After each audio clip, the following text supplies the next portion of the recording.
Xorijda fohishalik bilan shug'ullanaman. 5 marta abort qildirganman va 1 marta tuqqan bolamni o'ldirib axlatxonaga tashlab ketganman. Kamiga narkomanman. To'g'ri yo'lga o'tsam bo'ladimi? Qanday o'tsam bo'ladi? Va tavba qilsam Xudo meni kechiradimi? deb SMS yozgan bir xorijda yashaydigan vatandoshimiz. Agar xuddi shunday muammo, savollar sizni yoki atrofingizdagilarni qiynayotgan bo'lsa, unda diqqat bilan eshiting. Buni yo'lini va yechimini aytaman. Ustozlarimiz aytadiki, agar bir inson fohishalik bilan shug'ullansa yoki narkoman bo'lsa yoki juda ko'p jinoyatlarga qo'l urgan bo'lsa, hattoki odam o'ldirgan bo'lsa, abort qildirgan yoki o'sha tug'ib o'ldirib axlatxonaga tashlab ketgan bo'lsa va to'g'ri yo'lga o'tmoqchi bo'lsa, buning uchun yo'l bormi? Buning uchun albatta yo'li bor. Buning uchun ikkita ishni qilish kerak bo'lar. Diqqat qiling, bu ikkita ishni aytaman.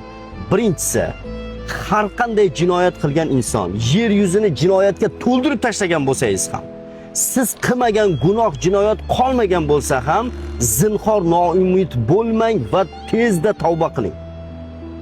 Endi tavba qilyapsiz, ammo yana shu jinoyatni takrorlab qo'yapsiz.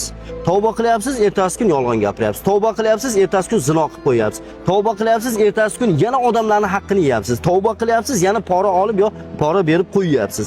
Tavba qilyapsiz va yana narkotik modda iste'mol qilyapsiz.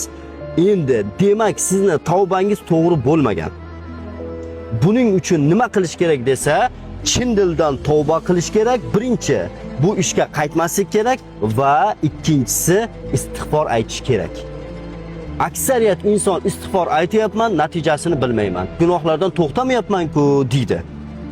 Azizlar, tavba va istig'forning ham o'ziga yarasha ilmi bor.